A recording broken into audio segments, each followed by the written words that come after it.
네, 안녕하세요. 한국저작권보호원에서 3기 리포터즈로 활동하고 있는 나경수입니다. 네, 오늘은 일상생활 속에서 저작권 위반일까 아닐까 한 번쯤은 궁금할 법한 주제에 대해 이야기해 보려고 합니다. 일본 만화에 직접 번역한 한국어 말풍선을 붙여 자신의 블로그에 업로드한다면 저작권 침해일까? 라는 주제입니다. 이 내용은 한국저작권보호원과 저작권 관련 전문가로 구성된 자문단의 검토를 거쳐서 나온 정보라는 점 알려드리면서 이번 영상 시작하겠습니다.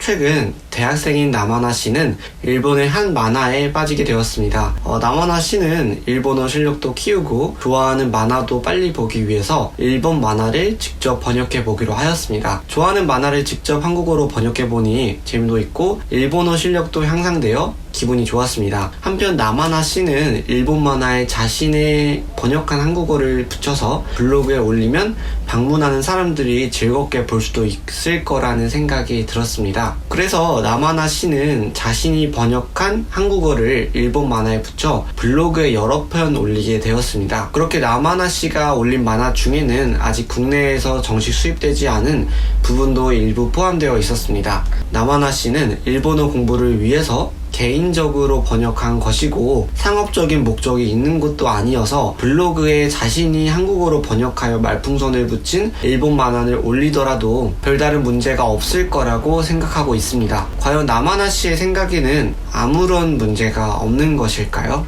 나마나 씨가 번역하려는 것은 일본 만화, 즉 외국인의 저작물이므로 외국인의 저작물에 대한 보호가 문제가 됩니다. 구체적으로는 일본 만화를 블로그에 올린 행위는 복제권과 공중송신권 침해가, 번역한 행위는 2차적 저작물 작성권 침해가 문제가 됩니다. 다만 본 영상에서는 외국인의 저작물에 대한 보호 및 복제권과 공중송신권은 논외로 하고 번역한 행위에 대해서만 소개하도록 하겠습니다. 우선 이 질문에 대한 답을 알기 위해서는 만화 저작권자가 가지게 되는 저작 재산권 중에서 2차적 저작물 작성권이라는 개념을 알아야 합니다. 여기서 2차적 저작물 작성권이란 저작권자가 자신의 저작물을 원저작물로 하는 2차적 저작물을 작성하여 이용할 권리를 말합니다. 따라서 저작권자가 아닌 다른 사람이 2차적 저작물을 작성하여 이용하려면 원칙적으로 저작권자의 허락을 받아야 합니다. 그렇다면 2차적 저작물이란 무엇일까요? 우리 저작권법에서는 2차적 저작물이란 원 저작물을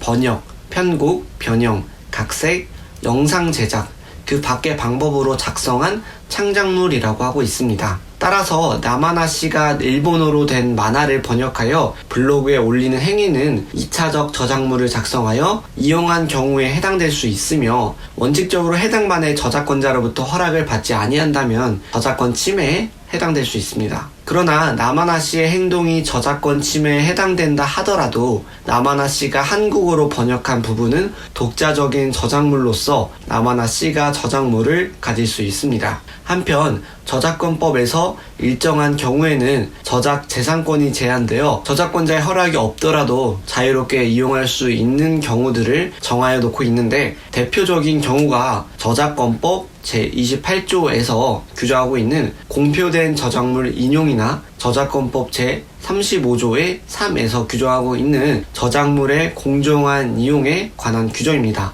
그러나 위 사례에서 나마나 씨가 단지 일본어로 된 말풍선을 한국어로 번역하여 바꾼 다음 만화 전부를 블로그에 올리는 행위는 저작권자가 해당 만화 저작물을 이용하는 통상적인 방법과 충돌하고 저작권자의 정당한 이익을 부당하게 해치게 될 소지가 클 것이므로 저작 재산권에 제한될 수 있는 경우라고 보기가 어렵습니다. 최근 저작권보호심의위원회에서는 이와 유사한 사례에 대하여 합법적인 콘텐츠를 대체하는 등 저작물 시장에 미치는 영향을 고려하여 시청을 권고하도록 의결한 바 있으며 보호원에서는 심의 결과에 따라 해당 게시물을 대해서 삭제 정송 중단 및 경고의 시정 공고를 하였습니다. 한국저작권보호원은 저작권법 제133조의 3에 따라 저작권보호심의위원회의 심의를 거쳐 저작권 등을 침해하는 불법 복제 등에 대한 삭제 정송 중단과 게시물을 올린 사람에 대한 공고의 시정 공고를 온라인 서비스 제공자에게 하였으며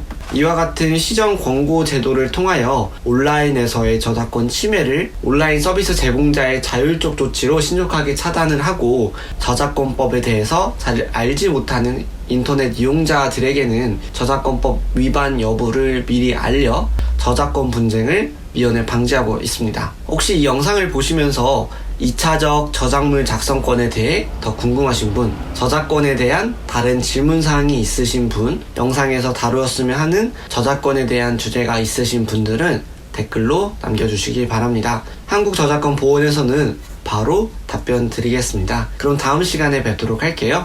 안녕.